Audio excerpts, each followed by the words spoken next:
साकार वाणी है। मुरली के सार में बाबा ने कहा, मीठे बच्चे, बाप की मदद, बाप की मदद या पूरा वर्षा लेने के लिए या पूरा वर्षा लेने के लिए सगे बच्चे बनो,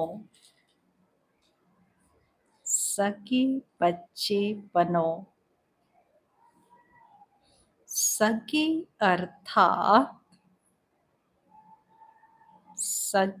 अर्थात पूरा संन्यास कर, पूरा संन्यास कर पवित्रता की प्रतिज्ञा करने वाले, पवित्रता की प्रतिज्ञा करने वाले। मीठे बच्चे, बाप की मदद या पूरा वर्षा लेने के लिए सगे बच्चे बनो। सगे अर्थात पूरा संन्यास कर पवित्रता की प्रतिज्ञा करने वाले। प्रश्न में बाबा ने पूछा, बाप फुल रहम दिल है, बाप फुल रहम दिल है, कैसे? कैसे? कौन सा रहम, कौन सा रहम बच्चों पर सदा ही करते हैं? कौन सा रहम बच्चों पर सदा ही करते हैं? बाप फुल रहम दिल है, कैसे? कौन सा रहम बच्चों पर सदा करते हैं? आप फुल रहम दिल कैसे है? रहम दिल तो है, फुल रहम दिल का क्या मतलब?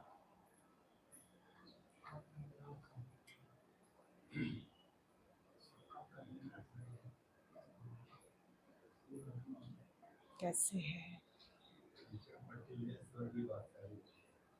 अच्छा, रहम दिल का क्या मतलब होता है?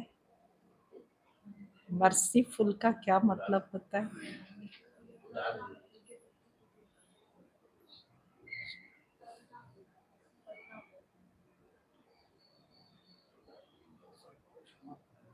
सबको क्षमा करने वाले। अच्छा, तो बाबा कैसे जो है फुल रहम दिल है?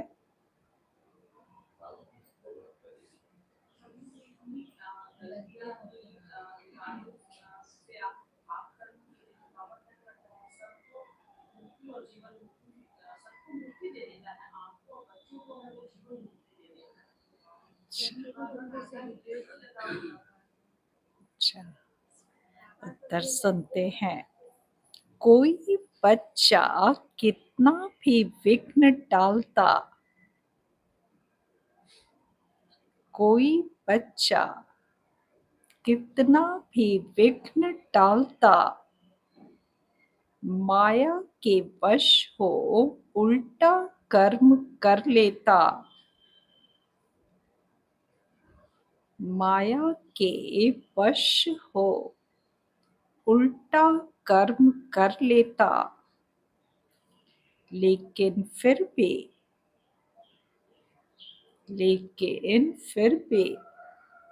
अगर कोई भूल महसूस करता है, अगर कोई भूल महसूस करता है, तो बाप उसे शरण ले कहते हैं, तो बाप उसे शरण ले कहते हैं। अच्छा, फिर से ट्रायल करो। अच्छा, फिर से ट्रायल करो। अवगुणों को निकाल गुणवान बनो। अवगुणों को निकाल गुणवान बनो। बाप फुल रहम दिल है। बाप फुल रहम दिल है। क्योंकि क्योंकि जानते हैं जानते हैं बच्चे और कहाँ जाएंगे। बच्चे और कहाँ जाएंगे। सदा सुखी रहें। सदा सुखी रहें। यही बाप की आश रहती है। यही बाप की आश रहती है।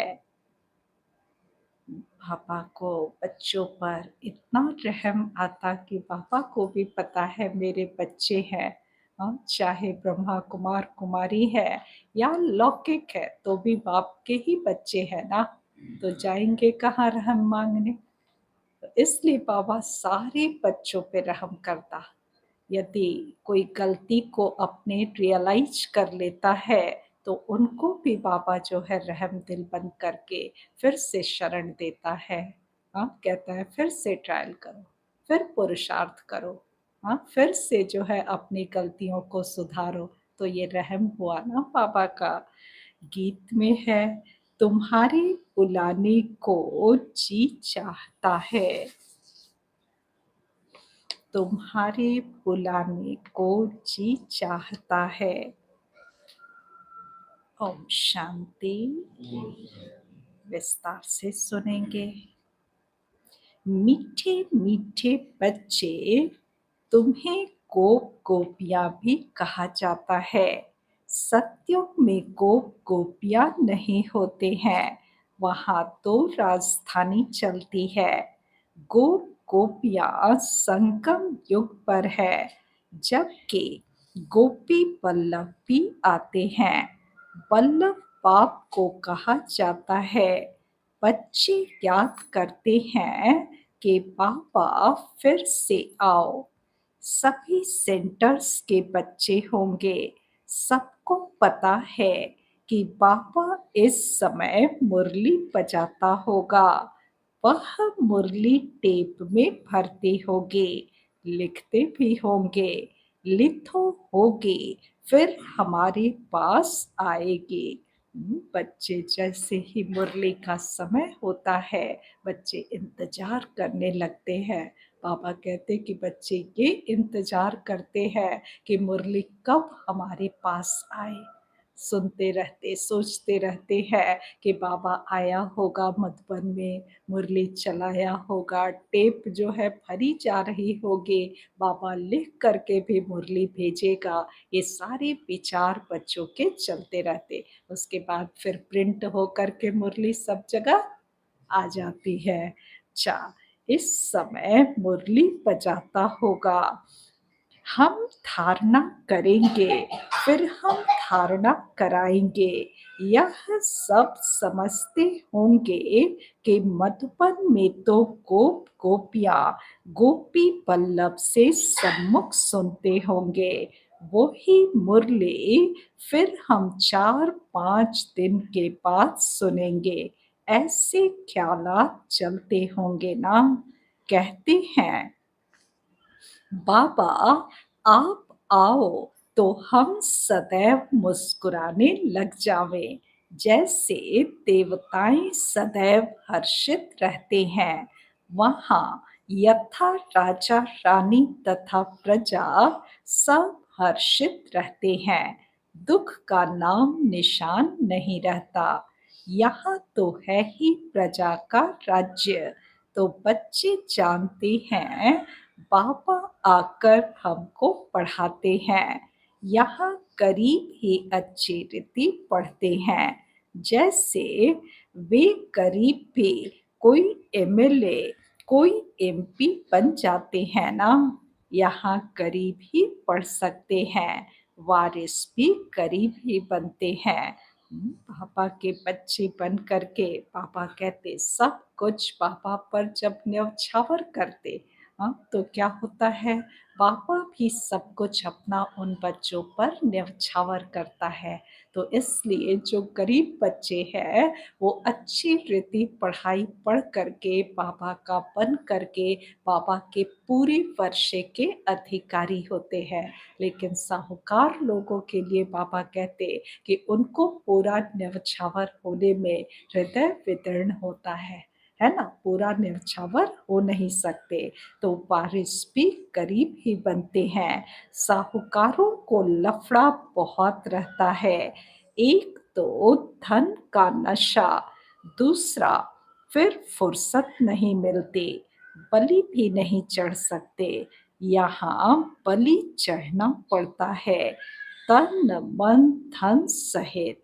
साहूकारों का हृदय विदीर्ण होता है, फुरना बहुत रहता है, इसलिए करीब झट बलि चढ़ते हैं। इसमें भी पहले नंबर में कन्याएं जाती हैं। मम्मा भी कन्या है ना?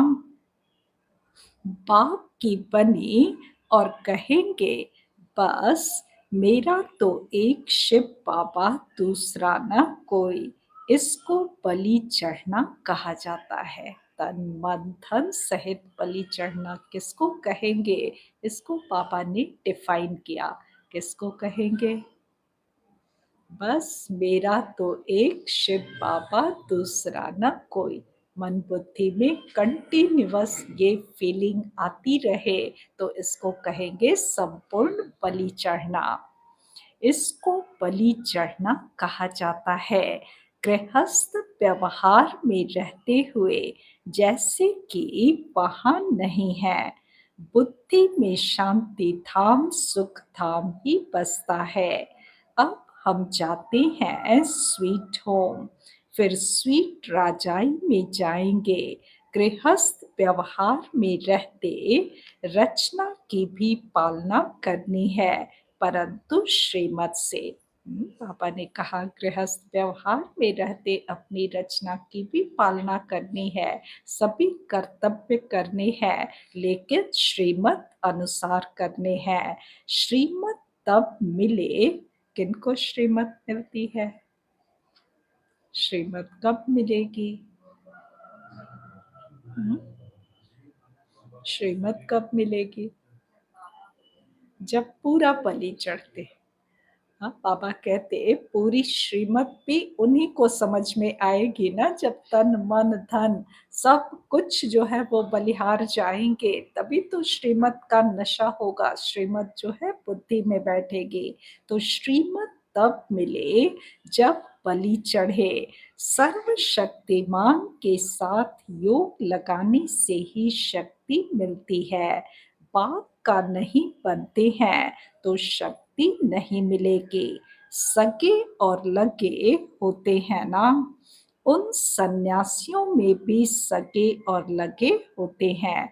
कोई तो घर बार छोड़ जाकर कफनी पहनते हैं, वह ठहरे सगे। कोई फिर फॉलोअर्स होते हैं, वह रहते हैं गृहस्थ में, उनको कहते हैं सौतेले। पापा ने सन्यासियों के विषय में कहा कि जो घर बार छोड़ करके कफनी पहन लेते हैं, घर बार का सन्यास कर लेते, उनको वहाँ पर सगे कहेंगे, और जो घर गृहस्थ में रहते उनको फॉलोअर्स है, फॉलो करने वाले हैं, उनको जो है लगे कहा जाता। तो उनको कहेंगे सौतेले, सगे नहीं कहेंगे। उन्हें फिर वर्षा मिल न सके क्योंकि अपवित्र रहते हैं। यहाँ भी कोई तो सगे हैं जो पवित्रता की राखी बांधते हैं। पापा ने सगे का डेफिनेशन आज दिया कि सगे उनको कहेंगे जो घर गृहस्थ में रहते पवित्रता की राखी बांधे। बाकी जो पवित्र नहीं रहते उनको सगे कह न सके। यह है राजयोग द्वारा संन्यास, वह है हठ योग द्वारा संन्यास। बाबा ने समझाया है कैसे अपने को सन्यासियों के फॉलोअर्स कहलाते हैं, परंतु रहते हैं घर गृहस्थ में तो उनको वास्तव में फॉलोअर्स व सन्यासी कह न सके। सन्यास करने का पुरुषार्थ करने चाहते हैं परंतु बंधन है।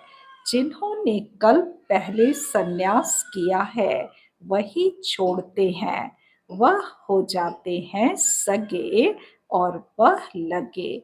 जो कल पहले सन्यासी बने होंगे हठ के सन्यासी, वही घर बार छोड़ करके फिर जाकर के सन्यास करते हैं तो उनको वहां पर सगे कहेंगे, बाकी जो घर गृहस्थ में रहते हैं उनको लगे कहेंगे।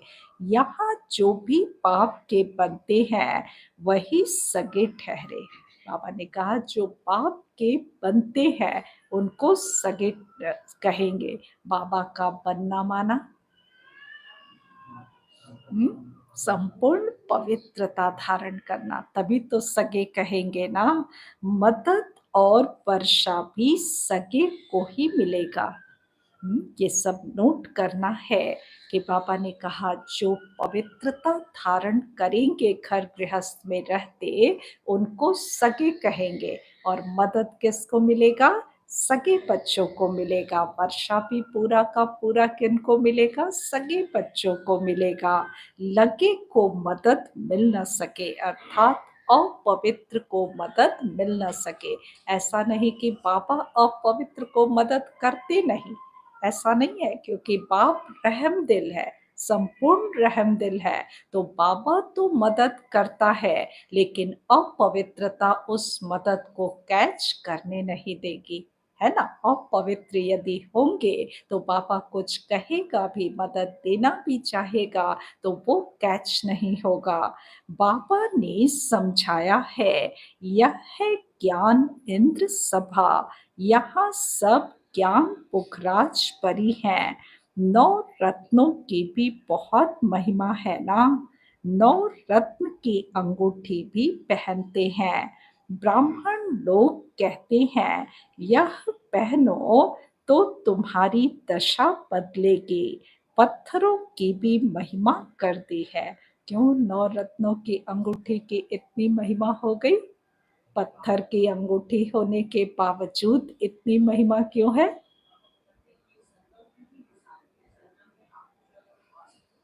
हाँ, पास विद ऑनर जो बच्चे बनते हैं उन्हीं की यादगार पत्थरों के रूप में या कह सकते रत्नों के रूप में बना करके पहनते हैं।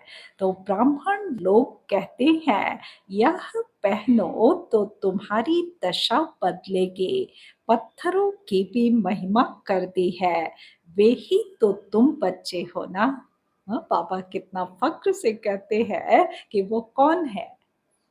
पास विद ऑनर बनने वाले बच्चे भी तो आप बच्चों में से ही हो ना। जितने जो सर्विसेबल बच्चे हैं वे विजय माला में आते हैं। उच्च ते उच्च है हीरा बनाने वाला बाबा, उनको बीच में रखते हैं। मनुष्य तो इन बातों को जानते ही नहीं कि 9 रत्न कौन है, पत्थर से भेंट क्यों करते हैं। मनुष्यों को तो पता नहीं है कि ये 9 रत्न किसकी यादगार है। 8 पास विद ऑनर की यादगार है और सेंटर में जो पत्थर है वो कौन है? शिव बाबा की यादगार है। जैसे नदियों में भी भेंट करते हैं ना, तुम हो ज्ञान नदियाँ। पत्थर से भेंट क्यों करते, नदियों से भेंट क्यों करते?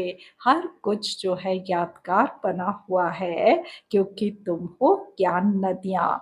वह है पानी की नदी। तो कहते हैं बाबा आओ तो हम सदैव हर्षित रहेंगे, आपकी मुरली सुनकर औरों को सुनाएंगे। फिर हाँ, प्रिंस प्रिंसेस बन रत्न जड़ित मुरली भी बजाते हैं। मुरली बजाने का शौक रहता है ना।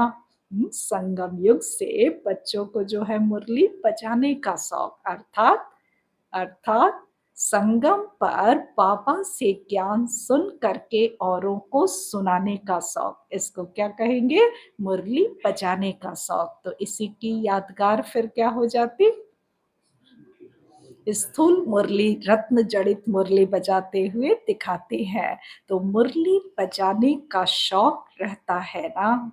श्री कृष्ण को भी मुरली थी जरूर, जबकि वह प्रिंस था, रास करता था। बाकी ज्ञान मुरली सुनाना या बजाना तो ज्ञान सागर का ही काम है।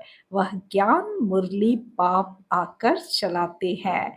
ज्ञान की बात यहाँ ही होती है, वहाँ ज्ञान की बात नहीं होती। कहाँ ज्ञान की बात नहीं होती? सतयुग में ज्ञान की बात होती नहीं। अब मुरली बजाने वाली तुम बच्चियां हो। सतयुग में त्रिकालदर्शी का ज्ञान नहीं होता। वहाँ यह नॉलेज प्रायः लोप हो जाती है। परंपरा चलती नहीं है, पीछे तो होती है प्रारब्ध। ज्ञान एक ही बार मिलता है।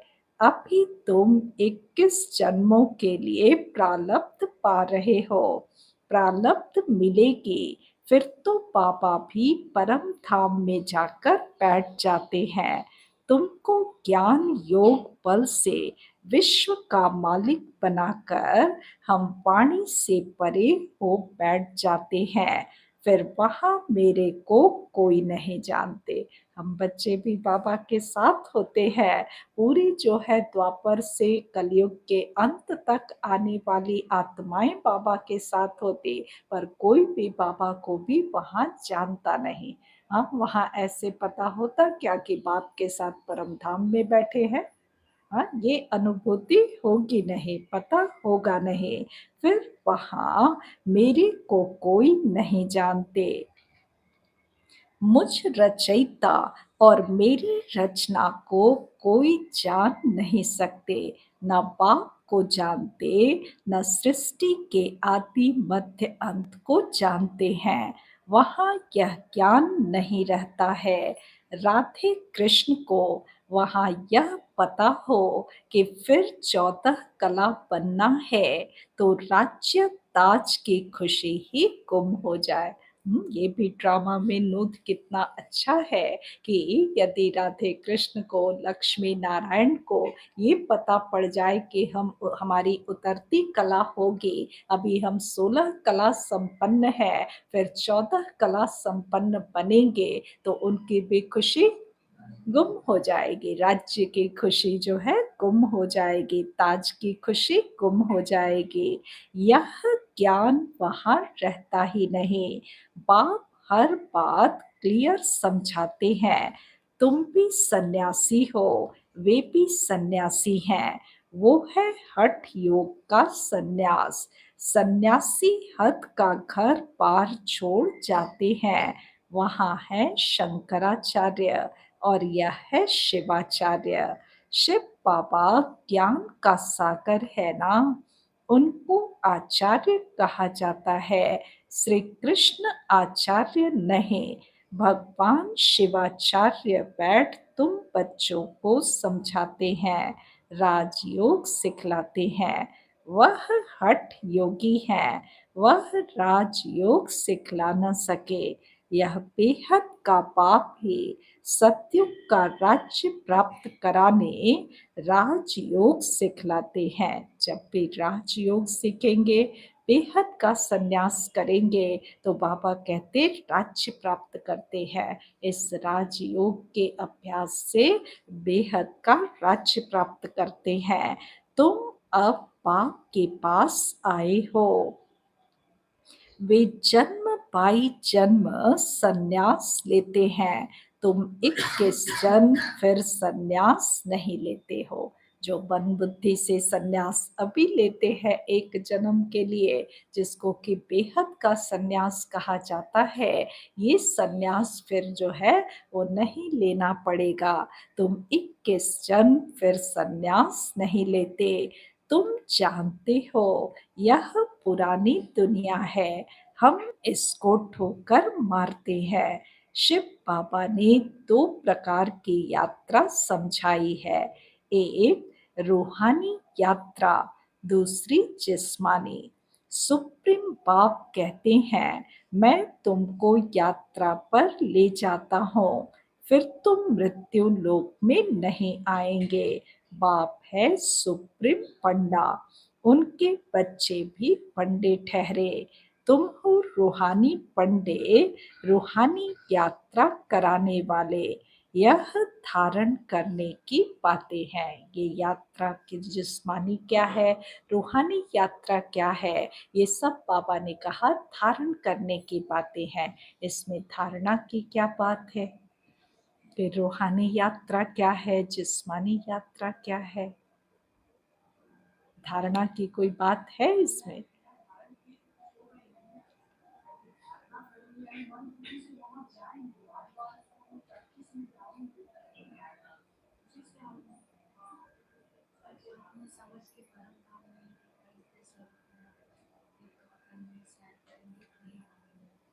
अच्छा, ये जो है कैसे हमें इन चीजों को, यात्रा को मन बुद्धि से अनुभव करना है ना? वहाँ तो जिस्मानी अनुभूतियाँ होती है। हाँ, जैसे जाएंगे धूप में जाएंगे तो गर्मी की अनुभूति होगी, बरसात में जाएंगे तो बरसात की अनुभूति होगी, और आत्मा परम धाम जाए रास्ते में बरसात पड़े तो कोई अनुभूति नहीं। अर्थात जिस्म से जब यात्रा करते हैं तो सारी अनुभूतियां जिस्मानी ही होती है। यदि थोड़ी बहुत भी अनुभूति पहुंच करके मंदिर में हो जाए तो वो भी अनुभूति रूहानी होगी, है ना? यदि हो तो, और ना हो तो सिर्फ जिस्मानी यात्रा रह जाएगी। लेकिन रूह की यात्रा जो बाबा सिखाते हैं, परम धाम में पहुंचने का, सुख धाम में पहुंचने का, ये यात्रा कोई भी जिस्मानी देहधारी समझा ना सके, सिखा ना सके। तो बाबा ने कहा कि तुम हो रूहानी पंडे, रूहानी यात्रा कराने वाले। यह धारण करने की बातें हैं।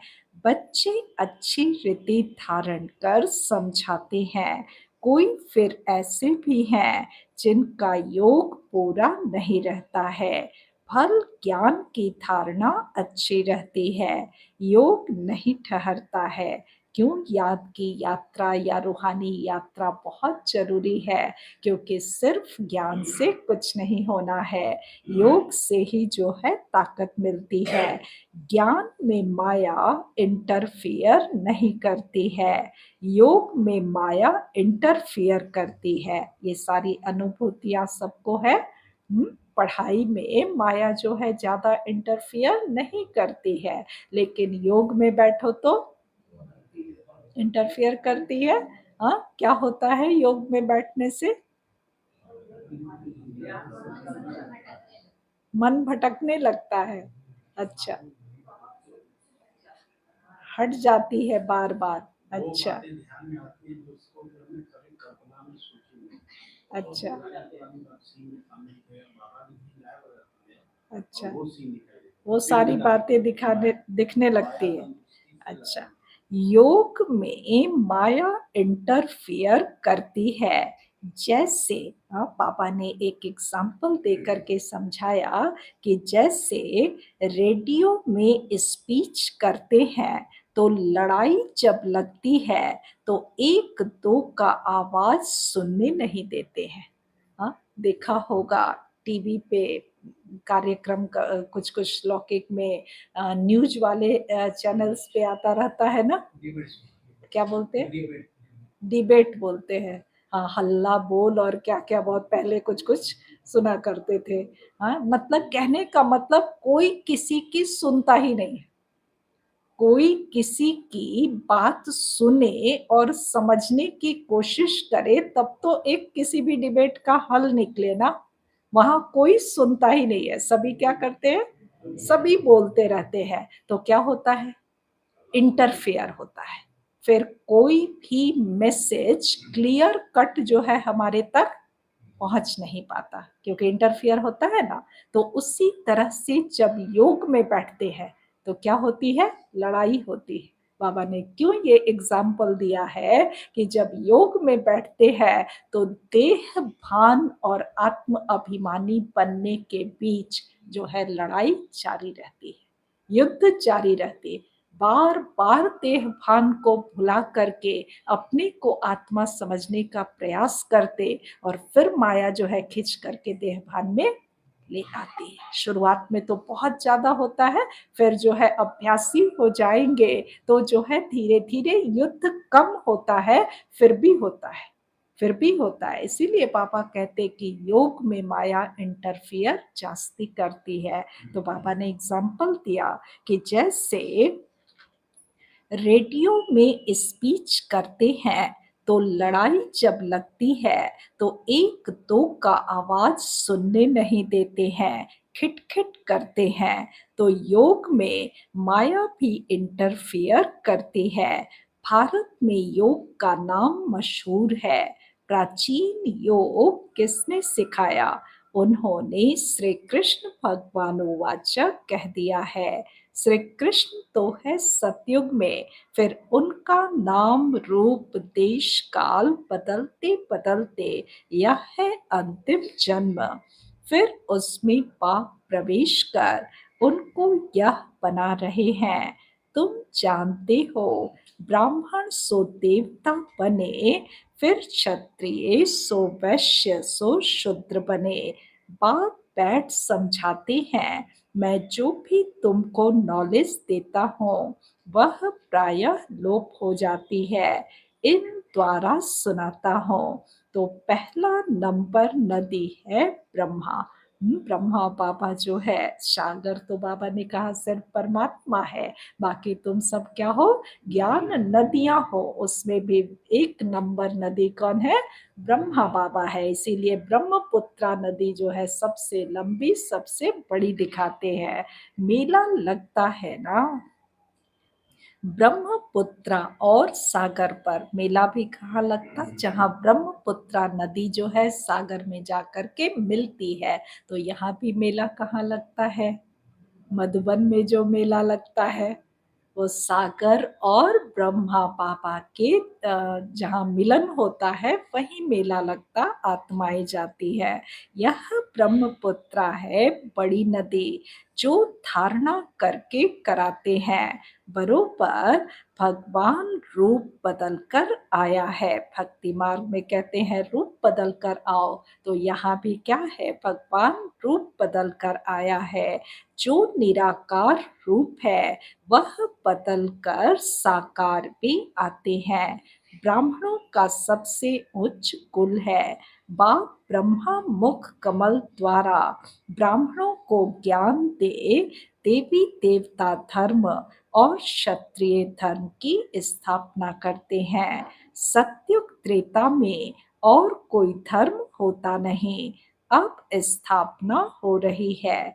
राधे कृष्ण जो हैं वह लक्ष्मी नारायण बनते हैं। जिन्होंने भी पढ़ाई की है वह सतयुग में तो जरूर आएंगे, क्योंकि अविनाशी ज्ञान का विनाश नहीं होता है। बाबा ने कहा कि जिन्होंने भी ये पढ़ाई की है वह सतयुग में तो जरूर आएंगे, क्योंकि अविनाशी ज्ञान का विनाश नहीं होता। अब सवाल उठता है कि क्या इतने बच्चे पढ़ रहे हैं तो सभी सतयुग में आएंगे? जिन्होंने इस ज्ञान की पढ़ाई, इस पढ़ाई को अच्छी रीति पढ़ा है, अर्थात पढ़ाई माना धारण किया हुआ है। पढ़ाई को हमेशा बाबा कहते कि जो धारण होगा बुद्धि में वही लेकर के जाएंगे। जो कॉपी में होगा, रजिस्टर में होगा, मुरली के पन्नों में होगा, वो जो है हमारे साथ नहीं जाएगा। हम बुद्धि में जितना जो है वो धारण करके, क्योंकि इस ज्ञान को हमें कन्वर्ट किस में करना है? गुणों और शक्तियों में। ज्ञान धन को हमें कन्वर्ट करना है गुण और शक्तियों में, है ना? क्योंकि जाएगा किस रूप में? ज्ञान तो प्रायः लोप हो जाएगा, बाबा ने कहा। ज्ञान जो है वो प्रायः लोप हो जाएगा, लेकिन ये कन्वर्ट हो जाएगा गुणों और शक्तियों में। गुणों और शक्तियों में कन्वर्ट हो करके उसके बाद हमारे साथ ये संस्कार के रूप में चला जाएगा, है ना? तो जो संस्कार को धारण करके ले जाएँगे वही तो सतयुग में आएँगे ना। 16 कला संपन्न बनेंगे तभी तो सतयुग में आएँगे ना। तो कहा बाबा ने कि जिन्होंने भी पढ़ाई की है वह सतयुग में तो ज़रूर आएँगे, क्योंकि अविनाशी ज्ञान का विनाश नहीं होता। प्रजा तो बहुत बनती है ना, कोई चले जाते हैं, फिर चक्र लगाकर आ जाते हैं, जाएँगे कहाँ? कितना सुंदर बात बाबा ने कही है कि बच्चे आते हैं और फिर चले जाते हैं, लेकिन जाएँगे कहाँ? हाँ, अंत जब होगा, जिन्होंने भी थोड़ा-सा भी ज्ञान सुना होगा कि ऐसा-ऐसा होता है, बाबा ने ऐसा कहा है, अंत जब वो दृश्य दिखाई पड़ेगा तो बच्चे क्या करेंगे? हाँ, जो चक्र लगा कर गए हुए हैं 2-4 महीने, 6 महीने, साल, 2 साल, 4 साल, 10 साल, बाबा तो हर तरह का एग्ज़ाम्पल रखा है। तो जो बच्चे गए हैं, वो फिर बाबा ने कहा जाएँगे कहाँ? अंतिम हट्टी है ना, तो इसी हट्टी पे आना है, हट्टी माना दुकान, दुकान। हाँ, ये दुकान किस चीज़ की दुकान है? किस चीज़ की दुकान है? पतित से पावन बनाने की। दुकान में हमेशा जो है चीज़ें मिलती हैं, हाँ? तो यहाँ क्या मिलती है? अंतिम हट्टी है, तो अंतिम अंत में सबको क्या चाहिए होगा? शांति। लास्ट में हर आत्मा क्या चाहेगी? शांति चाहेगी। जो आत्मा सुख चाहेगी, जो आत्मा सुख चाहेगी, वो आकर के अच्छी रीति पढ़ाई पढ़ेगी, और जिनको शांति की सिर्फ अंजलि चाहिए, वो चक्कर लगा के गए, फिर लास्ट में आएँगे। फिर लास्ट में आएँगे, क्योंकि अंतिम दुकान यही होगी जहाँ से सबको जो है मुक्ति और जीवन मुक्ति का रास्ता मिल जाएगा। तो आना तो यही है ना, तो अविनाशी ज्ञान का विनाश नहीं होता, प्रजा तो बहुत बनती है ना, कोई चले जाते हैं, फिर चक्र लगाकर आ जाते हैं, जाएँगे कहाँ? क्षमा तो एक ही है ना। बच्चे परवाने जाएँगे कहाँ? परवाने अनेक हैं, तो क्षमा पर आते रहेंगे, भागंती हो जाने वाले भी आएँगे। सतगुरु की निंदा कराई है, फिर भी बाबा के पास आते हैं, तो समझाया जाता है, फिर से तुम यह ज्ञान उठा सकते हो। अब बाबा कैसे फुल रहम दिल है बच्चों के ऊपर, ये बताते कि यदि कोई गलती भी करता, ट्रेटर भी बनता, हाँ, अपना भाग्य खराब करता है, पढ़ कर के पढ़ाई छोड़ देता, बाबा की निंदा कराता है, फिर भी यदि लौट कर आए तो बाबा क्या कहेगा? नहीं रखेंगे। हुँ? हाँ, फिर से शरण में बाबा ले लेते और कहते फिर ट्रायल करो बच्चे, कोई बात नहीं। यदि बच्चों को महसूसता आती है अपनी गलती की और रिटर्न आते हैं, तो बाबा फिर से उनको मौका देते हैं आगे बढ़ने का। तो सद्गुरु की निंदा कराई है, फिर भी बाबा के पास आते हैं, तो समझाया जाता है, फिर से तुम इस ज्ञान को उठा सकते हो। वह फ़ील करते हैं, बरोबर हमारी ही भूल है, तो उनको भी शरण लेना पड़ता है, फिर उनकी भी सेवा करेंगे। हाँ, देखो शरण ही सिर्फ नहीं देंगे, बाबा फिर से उनकी सेवा में लग जाते हैं। बच्चों की सेवा करते हैं ना, इसीलिए तो बाबा कहते हैं ना, मैं ओबीडिएंट सर्वेंट हूँ। हाँ, सेवा कर कर के ही तो बाबा ऐसा बना रहा है ना, तो जो ऐसे बच्चे भी आते उनकी भी सेवा में लग जाते। अंत तक फुल रहम करना है। बाबा को अंत तक फुल रहम करना है, तो बाबा के जो भी कर्तव्य वो बच्चों के कर्तव्य। बाबा अपने कर्तव्यों को याद दिला दिला करके बच्चों को अपने कर्तव्यों की याद दिलाते हैं कि जैसे मैं अंत तक रहमदिल हूँ, सबके ऊपर रहम करता, किसी ने मेरी निंदा भी कराई, उनके ऊपर भी रहम करता, तो तुम बच्चों को भी क्या करना है। लोग गलतियां करेंगे, हाँ, आ करके भी यहाँ गलतियां करेंगे, फिर भी बच्चों को कैसा बनना है, रहमदिल, मास्टर रहमदिल बन करके सभी आत्माओं के कल्याण के लिए, सबको आगे बढ़ाने के लिए आगे आना है, सहयोग देना है, क्योंकि सभी के सहयोग से ही तो परिवर्तन होगा ना। तो बाबा ने कहा बाप है ही फुल रहमदिल, कितना भी विघ्न डालते हैं फिर भी कहेंगे फल आओ, ट्रायल करो, मना नहीं है।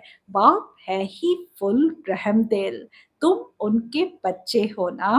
कहते हैं माया ने भटकाया है, फिर भी उनकी सर्विस की जाती है। शरण में आते हैं तो फिर उठाना है, अवगुण को निकाल गुणवान बनाना चाहिए। बाप कभी दुश्मन नहीं बन सकता, बेहद का बाप कहेंगे बच्चे सुखी रहो। रहम आता है, कहाँ जाएंगे, और तो कोई जगह है नहीं जहाँ बाप से वर्षा ले सके।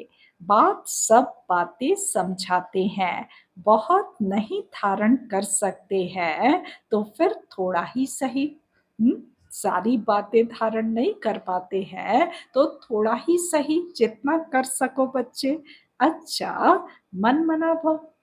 बहुत सारी बातें भी यदि नहीं धारण करते तो थोड़ा सा करो। हाँ, उसमें भी थोड़े से में जो मुख्य बात है वो मन मना भाव। बाप की याद में रहो, आत्मा का स्वधर्म है शांत। अटेंशन प्लीज, सावधान, अपने बाप को याद करो। बाबा जो है फिर से बच्चों को अटेंशन दिलाते हैं। जो बच्चे गलती करके रियलाइज करते हैं उनको बाबा कहते अटेंशन प्लीज, सावधान हो जाओ, फिर से बाप को याद करो। बाप को याद करने से वर्षा जरूर याद आएगा, ऐसे हो नहीं सकता वर्षा याद न आए। बाप और वर्षे को याद करने से तुम जीवन मुक्त बनते हो। कितनी सहज बात है, नाम ही रखा है सहज राजयोग। योग कहने से ही मूंझते हैं, यह तो बाप को याद करना है ना। बाबा कहते हैं अरे बच्चे, तुम बाप को भूल जाते हो। हुँ? बाबा कितना प्यार से कहते कि इतना प्यार से मैं समझाता हूँ, इतना रहम दिल हूँ, तुम्हें इतनी छूट देता हूँ, फिर भी तुम मेरे को भूल जाते हो। हुँ? भूल जाते? भूल जाते बच्चे? नहीं भूलते हैं। अच्छा, जिस बाप से हीरे जैसा जन्म मिला है, तुम उनको भूल जाते हो। लौकिक बाप को कब भूलते हो। बाबा को भूला तो वर्षा गुम। अपने को आत्मा निश्चय कर बाप को याद करना है। आत्म अभिमानी बदले देह अभिमानी बनने से धोखा खाते हैं। क्यों ये धोखा होती है, क्यों बाबा को भूल जाते हैं कि आत्म अभिमानी नहीं बनते। आत्माभिमानी नहीं बनने से देह भान जो है माया चांस ले लेती है और देह भान में आने से बाबा को भूल जाते हैं। देह अभिमानी बनने से धोखा खाते हैं। सन्यासियों का है निवृत्ति मार्ग।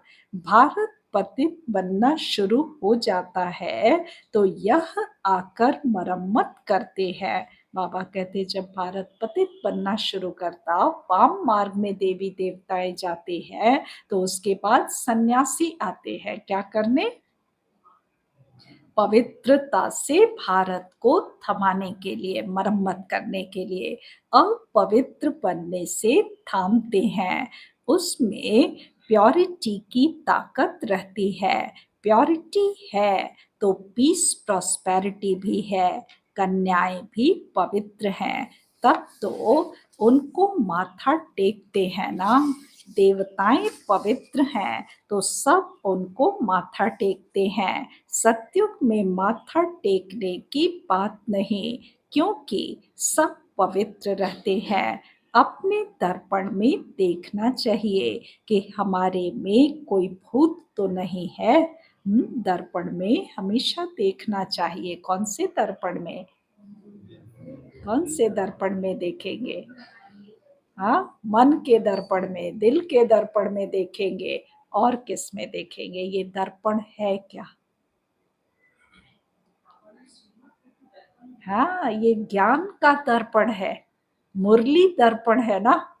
ये मुरली यदि न होती, बाबा यदि ये सारे शब्दों में वर्णन नहीं करता, तो हम रियलाइज कर सकते थे? हम रियलाइज कर पाते कि ये जो है गलत है, ये सही है? नहीं कर सकते हैं। तो ये ज्ञान मुरली दर्पण है।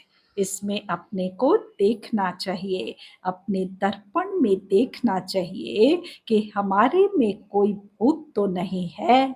लायक बने हैं लक्ष्मी नारायण को बनने के, अपने को लायक बनाना है। तुम बच्चे जानते हो, ऊंचते उच्च है शिव बाबा, ब्रह्मा विष्णु शंकर और लक्ष्मी नारायण आदि सबसे शिव बाबा उच्च है। एक शिव बाबा ही हीरे जैसा है, बाकी इस समय सब तमो प्रधान कौड़ी जैसे हैं। महिमा सारी एक ही बाप की है। सारी सृष्टि को स्वर्ग बनाना यह बाप का ही काम है। अच्छा, मीठे मीठे सिकी लते बच्चों प्रति माता पिता बाप दादा का याद प्यार और गुड मॉर्निंग। रूहानी बाप की रूहानी बच्चों को नमस्ते। हम रूहानी बच्चों की रूहानी बाप को नमस्ते नमस्ते नमस्ते। धारणा के लिए मुख्य सार है। आज क्या धारण करेंगे?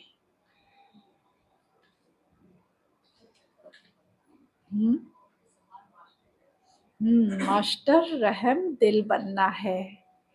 कैसे मास्टर रहम दिल बनेंगे? क्या करेंगे इसके लिए? मास्टर रहम दिल बनना है तो कुछ तो करेंगे।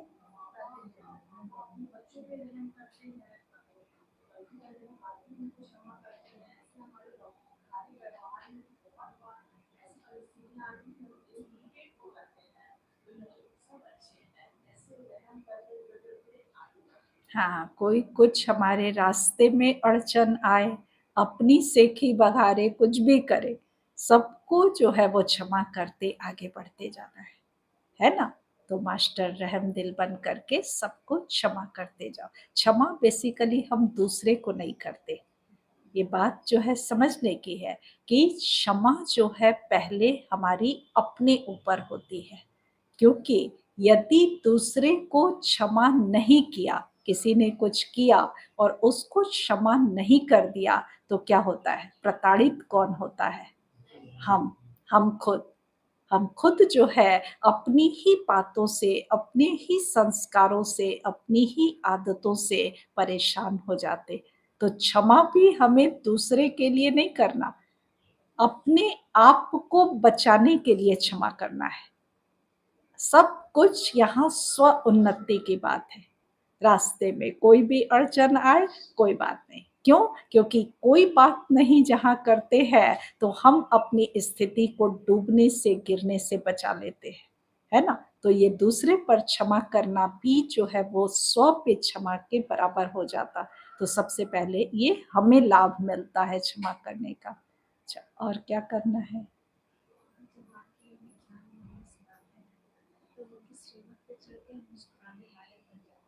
हम्म, क्या धारण करेंगे?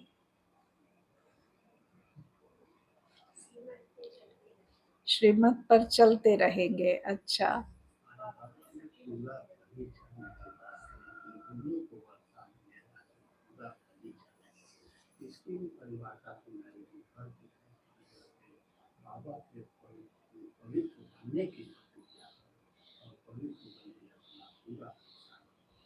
उनको को सगे बच्चे कहेंगे, उन्हीं को बलि चढ़े हुए बच्चे कहेंगे। और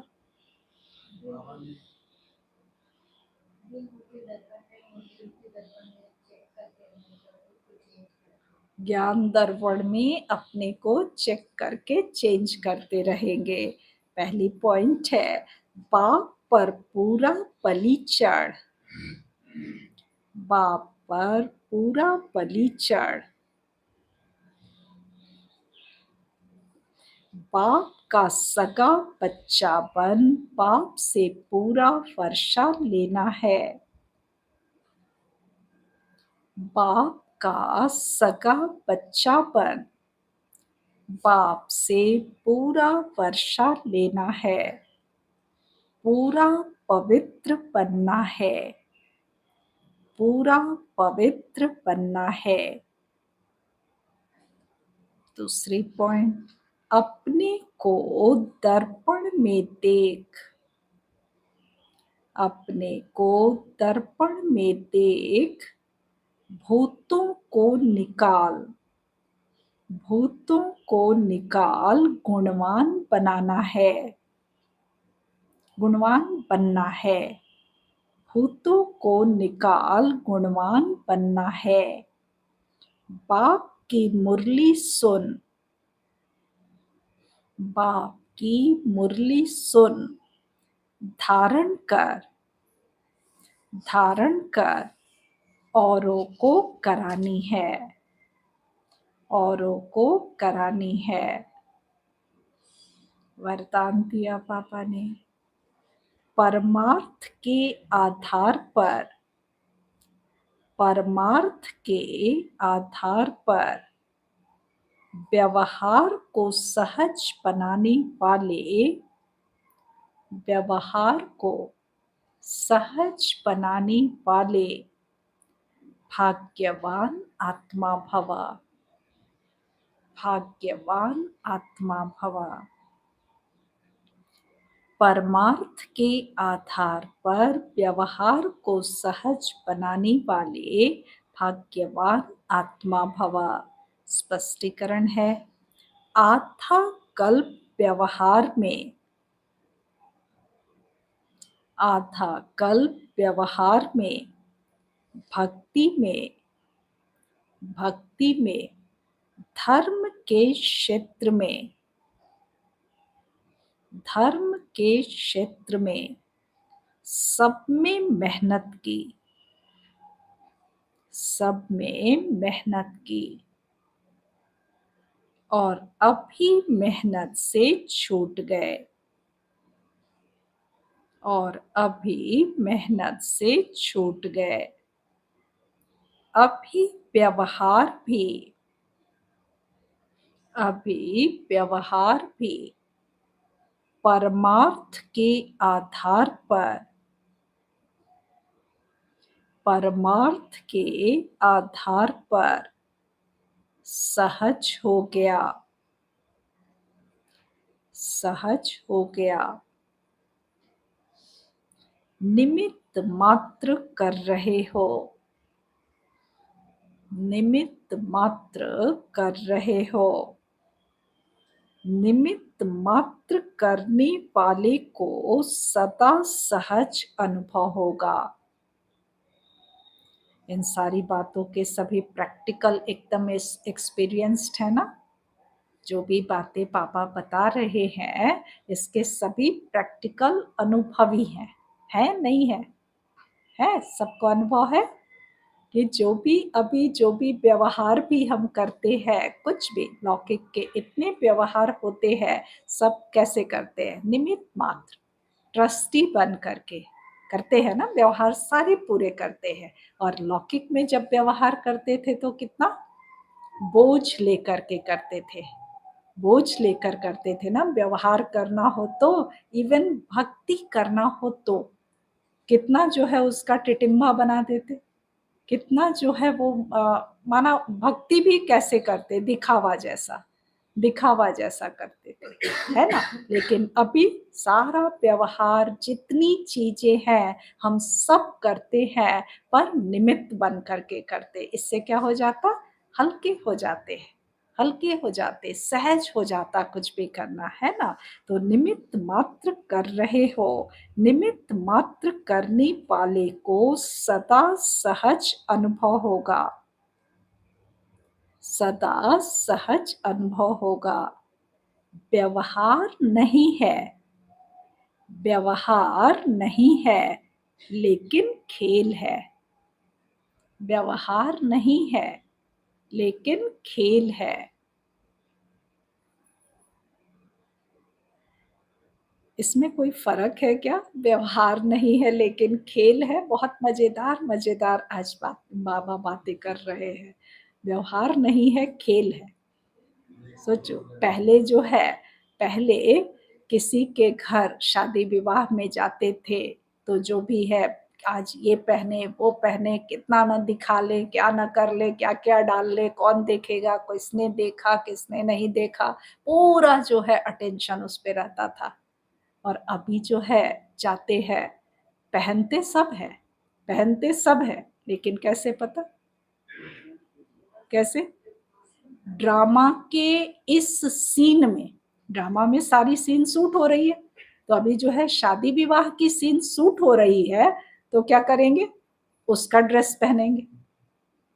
शादी विवाह की जो सीन शूट हो रही है उसके हिसाब से डाल लेते, निमित्त मात्र।